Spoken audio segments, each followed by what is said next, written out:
when you hear something in your head, like if you hear your head saying something, the same mental neural connections are triggered as when you actually speak, which is why many great athletes imagine themselves doing something well, and subsequently they do it better. Because the rehearsal they ran in their head, they don't rehearse themselves missing the shot. They rehearse themselves in their head making the shot. I think a lot of people in the creative space don't have the confidence or the competence that you have, Chris.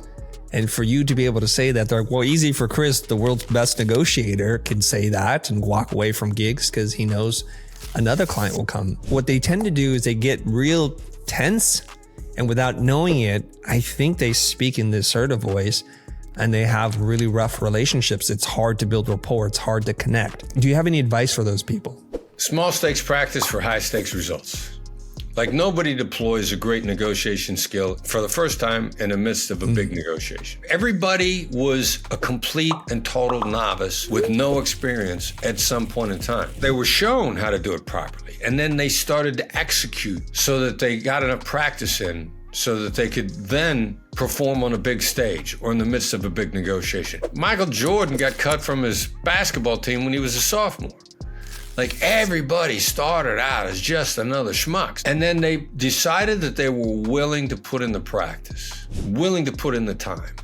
And you see it over and over and over again. And it's not just putting in the time, but how you put in the time. There's a great book, The Talent Code by Daniel Coyle. You know, there's a phrase, it's not practice that makes perfect, it's perfect practice.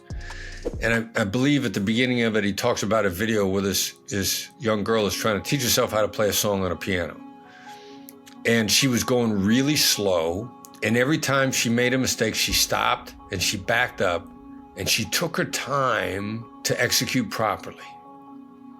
And then every single time she executed it properly, she doesn't know, but there's a neurosynaptic phenomenon going on in her head where first the neural connection is being made, and then every time you repeat the repetition, there's a substance called myelin that's wrapped around the neurosynaptic connection, which, just like electricity, every time you insulate a wire, it conducts the electricity more efficiently.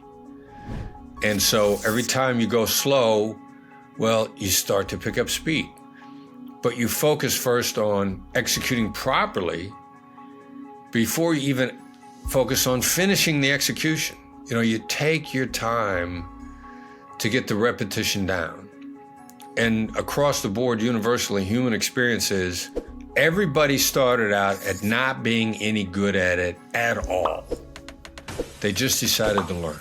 My son had a brilliant piano teacher. Prior to that, he was trying to practice the whole song, and he was not great at playing the whole song. So his piano teacher said, just practice that one part until you feel really good about it. And that changed the way he played. And then he was able to play for longer periods of time and hit the notes where he's supposed to hit them. And to this day, loves playing piano like nonstop. Can you give us some examples, like what somebody could do in their everyday interaction so they get good at this?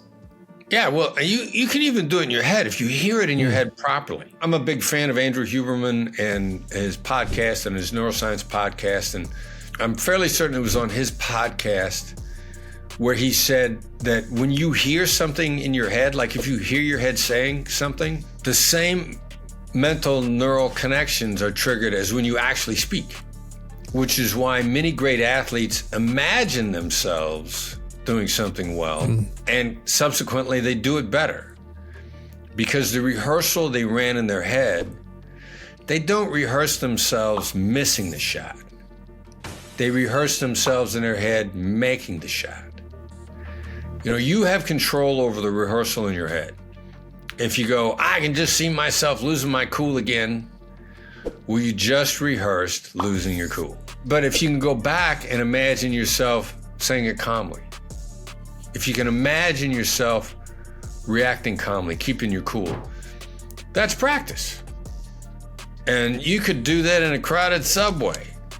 You can retreat into your head and imagine yourself doing it properly.